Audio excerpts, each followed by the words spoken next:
Well, I'll be talking basically about the treatment in adults. We do know that 50% of osteoarticular tuberculosis is the spinal tuberculosis, and the classical variety is paradiscal. However, you get skip lesion to about 7%, and if it remains untreated, it leads to quadriplegia, paraplegia, or grotesque deformity, as we saw in the last lecture. The principle of treatment of tuberculosis basically remains a medical treatment. You see, it's a medical disease, and anti-tubercular drugs form a sheet anchor of treatment. However, the main problem remains in the duration of the anti-tubercular drugs that we need to give. However, there are no conclusive studies that are available to resolve this issue. It has varied from 6, 9, 12, 18 months, but however, at our center, we make an effort absolutely to give this treatment at least for 12 months in all our patients. Earlier, the enforced bed rest has been one of the basic things along with the treatment. However, presently, we prefer to have functional treatment where the forced complete rest is usually not favored unless fusion is the aim, and we allow movements once pain is reasonably under control with the help of braces. Now, majority of early disease, they respond very favorably to a non-operative functional treatment. The essential drugs remain the first line of drugs: INH, rifampicin, pyrazinamide, streptomycin, ethambutol, and thiazolidine. And the second line of drugs have been the aminoglycosides, thioamides, fluoroquinolones, and cycloserine. We've been using atypical DOTS regime, however, and the principle has been that we use INH, rifampicin, streptomycin, ethambutol in the initial phase, which controls a fast multiplying bacteria, and that later on it is being maintained with the continuation phase at least for 9 months. However, till date we have no drugs available for the dormant stage of tubercle bacilli. DOTS regime has been the most popular in our region. This concentration of these drugs in the various tissues have been found to be absolutely therapeutic, and we have been able to assess them in the serum, and then in the abscesses and in the joint cavity. A tuberculosis of spine that presents without a neurological deficit, they are uncomplicated cases. There, the conservative treatment or treatment with relative bed rest, drugs, and later ambulation with braces gives an excellent cure rate to a rate of 85%. Another method, which has MRC controlled trials in their 13th report, have also shown that when these two methods were compared, the Hong Kong method where there has been extensive radical debridement anteriorly with fusion and drugs, the cure rate has been almost 89%. There has been no significant difference between the cure rate in cases without neurological deficit, that is uncomplicated cases. So what are those cases which are most suitable for conservative treatment? Classical two vertebral disease with a destruction where there is less than 50% of the vertebral height is destroyed.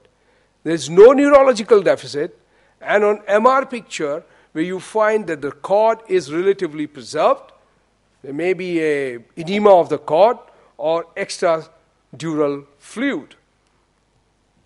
A classical example, you have a classical example right here showing a bone marrow edema, softening of the paradiscal margins of the vertebral body, patient on anti-tubercular treatment, and complete healing seen in 8 months' time. Complete healing of the vertebrae seen in 8 months' time with the reconstitution of the vertebral body. Another example of an active disease in the cervicodorsal region, and a complete resolution of the disease. And in about 9 months' time. And this is what it shows on a CT scan. You have a destructive changes right at the cervicodorsal region, and with 9 months anti-tubercular treatment, the patient has complete restoration of the vertebral body, and a healing with sclerosis has taken place. So tuberculosis of spine with neural deficit, we try to put them in a category, in 4 categories.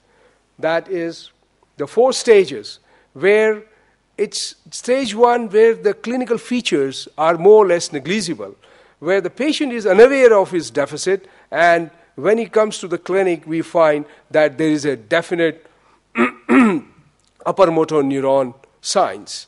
In mild cases, the patient is aware of deficit and walks clumsily with support, and you have definite neurological deficit.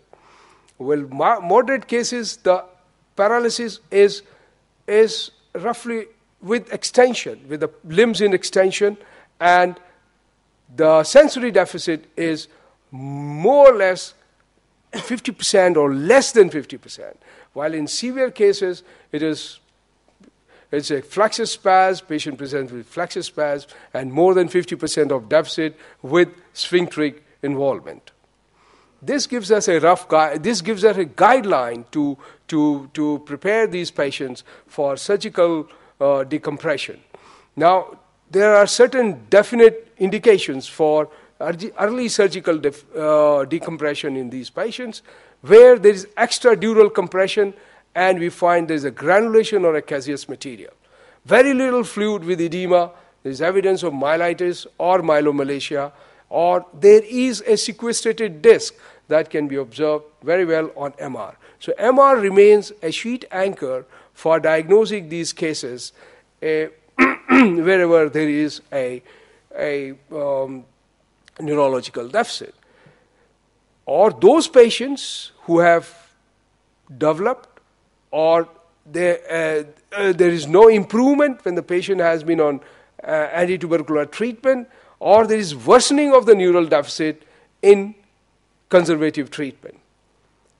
Or a patient who has got an acute onset paraplegia with severe grade, or paraplegia with neural arch involvement, or a panvertebral, a global disease with or without subluxation or dislocation. Here is an example of a sequestrated disc which could not otherwise improve until unless we have done an early decompression at this mid-dorsal region.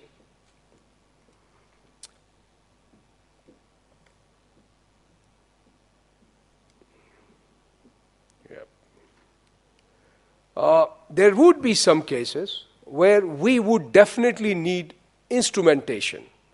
So as we define, what are the situations where we need to instrument these spine?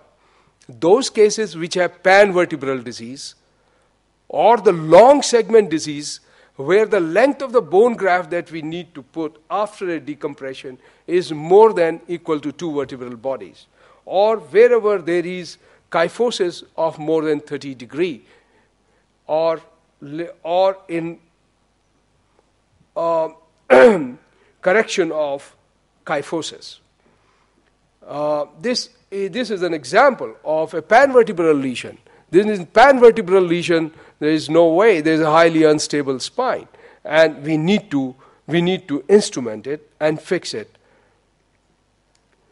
Or in severe kyphosis where it needs correction.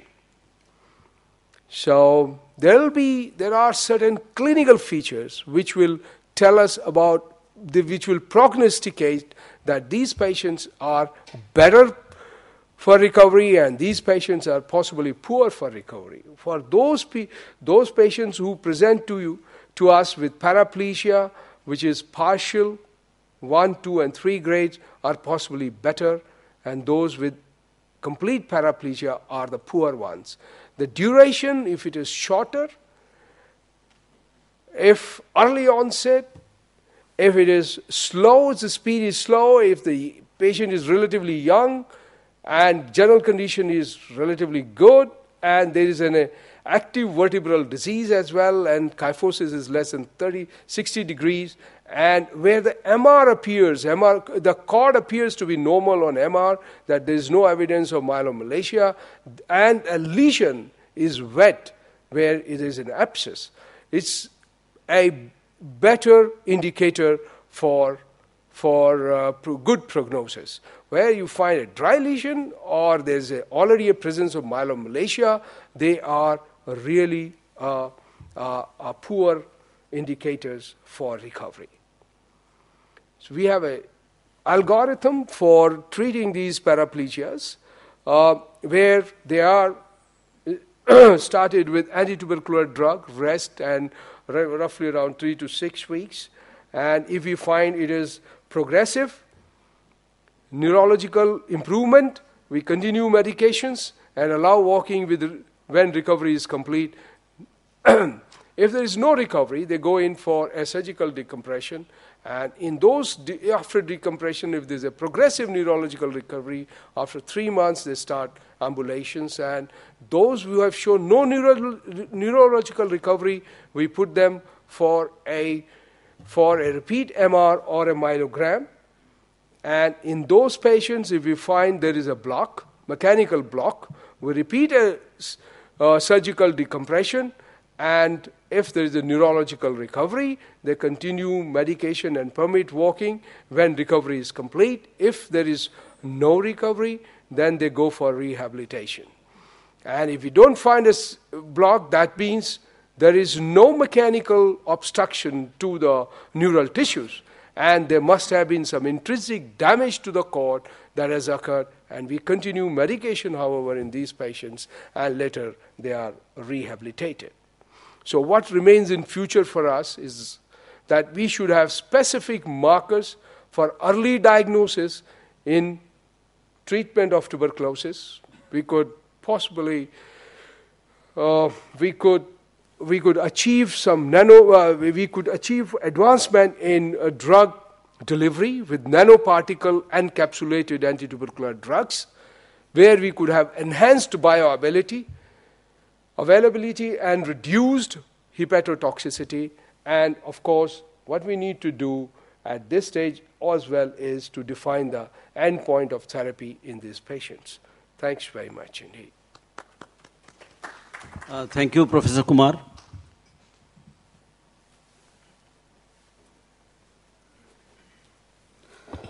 Well, now I'll make